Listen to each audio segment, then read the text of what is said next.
langsung saja kita dapat suara oleh Pak Asisten. Sebelumnya sebanyak 1.621 tenaga honorer di pemerintah Kota Lok Sumawe telah diberhentikan terhitung November 2023 yang terdiri dari 1.111 guru dan 510 orang tenaga administrasi umum. Pejabat wali kota saat itu Dr. Imran beralasan tidak memiliki dana untuk menggaji honorer itu hingga tahun 2024 sesuai edaran Menteri Pemberdayaan Aparatur Negara dan Reformasi Birokrasi atau Kemenpan RB.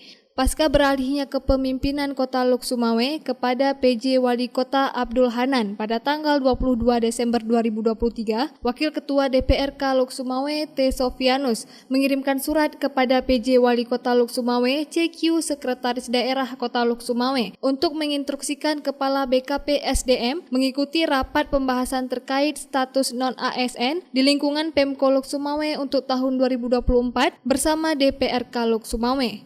T. Sofianus memimpin langsung rapat pembahasan dua arah tersebut dan akhirnya bersama dengan Pemko Lok Sumawe menyepakati 1.111 tenaga guru dan 510 tenaga administrasi umum yang telah diberhentikan oleh Pemko Lok Sumawe pada tahun anggaran 2023 bisa bekerja kembali seperti semula dan floating anggaran akan dibebankan dalam APBD tahun 2024.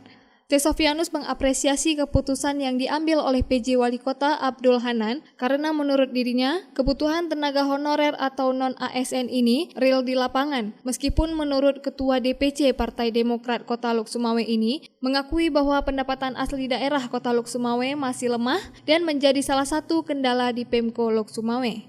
Berikut pernyataan T. Sofianus kepada Puja TV di Lok Sumawe pada Senin 8 Januari 2024.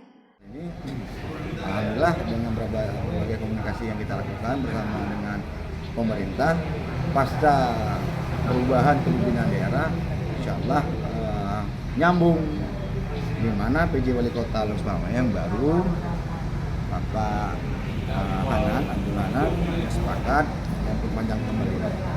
Dan alhamdulillah dalam hal ini juga kami di DPR sudah melakukan voting terhadap semua bersama dengan pemerintah. Saya pikir 1.621 yang kemarin guru dan tenaga ADM alhamdulillah terhormat kembali mereka. Kita mempertimbangkan secara kemanusiaan bukan. Memang ada kebutuhan memang secara real yang tidak bisa kita hindari. Namun dengan kebijakan pemerintah dan kita juga mengacu dengan surat dari edaran Menpan RB tentang dapat di-floating kembali, itu menjadi pedoman kita. Dan kendala Lok Sumawe memang sekali lagi kami sampaikan masih lemahnya PAD kita itu tadi.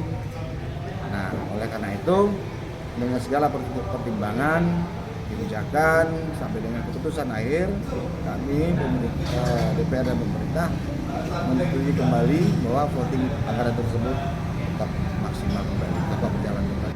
Kami dari lembaga cukup terima kasih sekali kepada PJ Wali Kota baru ini cepat mencermati menghadapi hal tersebut. Kalau tidak ini tidak menjadi permasalahan baru di Kota Sumawe.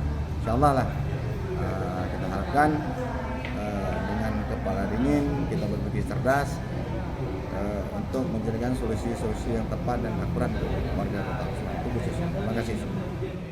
Dari Lok Sumawe, Deni Muhtadi melaporkan untuk Puja TV Aceh.